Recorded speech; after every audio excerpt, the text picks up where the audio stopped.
بسم اللہ الرحمن الرحیم۔ السلام علیکم دوستو، آج میں آپ لوگوں کے لیے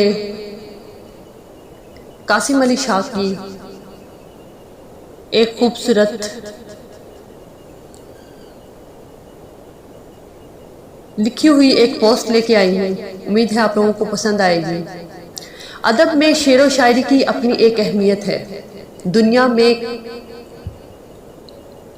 میں کئی سارے ایسے شعراء گزرے ہیں جو فطرت کے شاعر ہیں، کہلائے ہیں۔ ایک بہت بڑا شاعر ہے جس کا نام ولیم ورڈز ورتھ ہے، وہ بھی اپنے اشعار کے ذریعے فطرت و اس دلکش نظاروں کی خوبصورت منظر کشی کرتا ہے، اللہ کی بنائی ہوئی کائنات میں ڈوب کر گم ہو جانے کی بات کرتا ہے، اور کہتا ہے جب انسان اس کائنات کے حسن کو دیکھ کر اس کے بنانے والے تک پہنچتا ہے تو کس قدر سکون پاتا ہے۔ موجودہ حالات کی وجہ سے لوگ گزشتہ چند دنوں میں کافی تناؤ کے شکار ہو گئے تھے، تو ایسے میں آج کے خوشگوار موسم نے ہر انسان کو خوش کر دیا۔ دراصل ہم اپنی مصروفیات میں اس قدر مشغول ہوئے کہ قدرت کی ان بیش بہا نظاروں کو دیکھ نہیں سکتے۔ بڑے عرصے بعد جب فرصت اور ایک شاندار موسم ملا تو دل خوش ہو گیا۔ میں نے ارادہ کیا کیوں نہ آج میں اس کے ساتھ قدرت کے حسین اور دلکش مظاہرے کے بارے میں کچھ بات کروں۔ اس وقت میں اپنے دفتر کی چھت پر ہوں جہاں خوشگوار ہوا چل رہی ہے، بادلوں کی گھٹائیں چھائی ہوئی ہیں، سارے درخت ہوا کے ساتھ ہم آہنگ ہو کر جھوم رہے ہیں، خوبصورت لال رنگ کے پھول اپنے نکھار دکھا رہے ہیں۔ اس وقت اگر ہمارے پاس فراغت نہ ہوتی، یہ سارے نظارے کائنات کے حسین جلوے شاید ہم دیکھ نہ سکتے۔ اس وبا کی وجہ سے کئی ساری چیزیں ایسی ہیں جو ہم نے سوچی بھی نہ تھی اور ہمیں مل گئی۔ گزشتہ سال ہماری پوری ٹیم نے کولڈ ڈرنک کے خلاف ایک کمپین چلائی تھی جس میں ہم نے لیمو پانی کے فوائد کے بارے میں عوام کو آگاہ کیا تھا۔ اس قدرتی مشروب کو کتنا لذیذ ہے جو ہم نے پانی میں لیمو ملا کر بنا سکتے ہیں۔ اس کے پینے سے آپ کو وٹامن سی مل جاتی ہے، آپ کی صحت بہتر ہوتی ہے، آپ کا جسم چاق و چوبند رہتا ہے۔ اس کیمپین کو شاید ہزاروں لوگوں نے دیکھا ہوگا، کچھ نے عمل بھی کیا ہوگا، لیکن کل جب میں بازار گیا تو بہت سارے لوگ لیمو اور مالٹے خرید رہے تھے کیونکہ ان میں وٹامن سی ہوتی ہے جو جسم کی قوت مدافعت کو بڑھاتی ہے۔ اللہ کی شان دیکھیں، کورونا کی صورت میں ایسی عجیب ہوا چلی کہ ہر شخص قدرتی وٹامن سی کی ضرورت محسوس کرنے لگا، اور چند دن پہلے جب میں ایک میڈیکل سٹور گیا تو وہاں بھی لوگ وٹامن سی اور کیلشیم والی گولیاں خریدتے نظر آئے۔ پروفیشنل لوگوں نے شاید اتنا زیادہ وقت اپنی فیملی کو دیا ہوگا جتنا آج دے رہے ہیں۔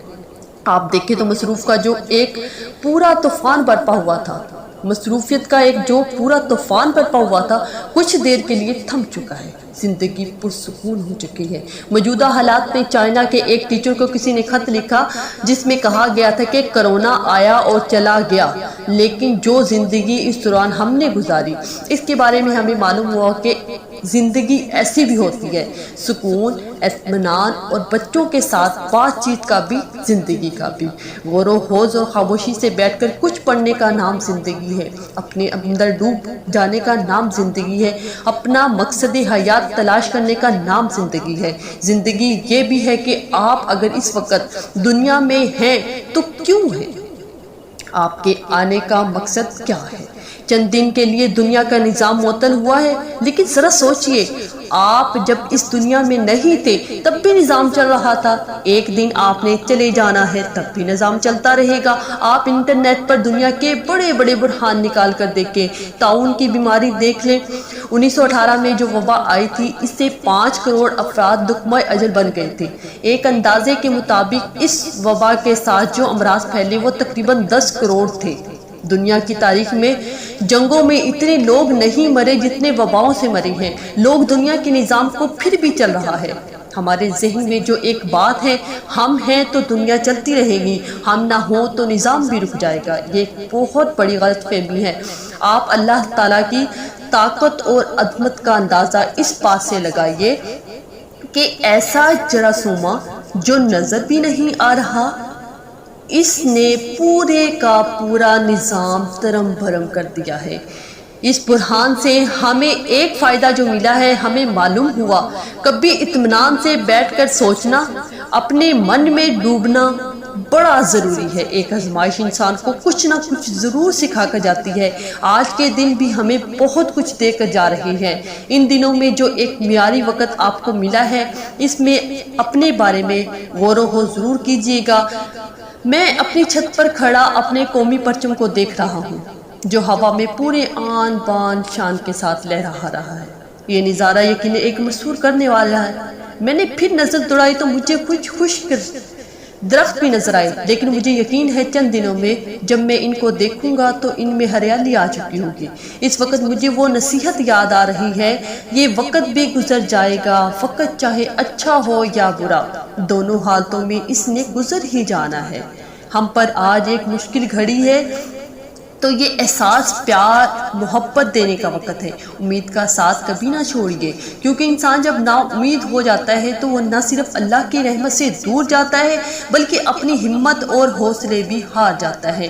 انشاءاللہ عز و جل کچھ ہی دنوں میں ملک پاکستان کے حالات بہتر ہونے والے ہیں، پوری دنیا کے حالات بہتر ہونے والے ہیں اور آئندہ وقت اس سے بھی زیادہ شاندار ہوگا انشاءاللہ عز و جل۔ اللہ کی ذات بڑی خیر کی امید ہے، اللہ کی ذات سے بڑی خیر کی امید ہے۔ اللہ تبارک و تعالیٰ بہت بڑا رحیم و کریم ہے، اللہ تعالیٰ کی ذات بہت رحیم ہے، اللہ کی ذات سے بڑی خیر کی امید ہے۔ سب کی بھلا سب کی خیر، سب کی بھلا سب کی خیر، یہ دنیا کی سب سے خوبصورت دعا ہے۔ سب کی بھلا سب کی خیر، یہ دنیا کی سب سے خوبصورت دعا ہے جو ہمارے یہاں دیسی لوگ مانگتے ہیں۔ اس سے بڑی جامعیت والی دعا شاید اور کوئی نہ ہو۔ میری، آپ کی، ملک پاکستان کی، پوری دنیا کی خیر ہو۔ میری دعائیں آپ لوگوں کے ساتھ ہیں، آپ لوگ بھی دعا کیجئے گا، گھروں میں رہیے گا، احتیاط کیجئے گا۔ اللہ تعالیٰ سب کا حامی و ناصر ہو۔ آج کی ویڈیو ہر پاکستانی کے نام، ہر مسلمان کے نام، ہر اس کے نام جو میری ویڈیو دیکھ رہا ہے، اگر میری ویڈیو پسند آئے تو پلیز لائک ضرور کیجئے گا، کمنٹ ضرور کیجئے گا اور شیئر بھی ضرور کیجئے گا، اور میرے چینل کو سبسکرائب کرنا مت بھولیے گا اور بیل آئیکن پریس ضرور کیجئے تاکہ آنے والی تمام ویڈیو آپ تک میں پہنچا سکوں۔ دعا میں یاد رکھیے گا، اپنا خیال رکھیے گا، اپنے گھر والوں کا خیال رکھیے گا۔ اللہ حافظ۔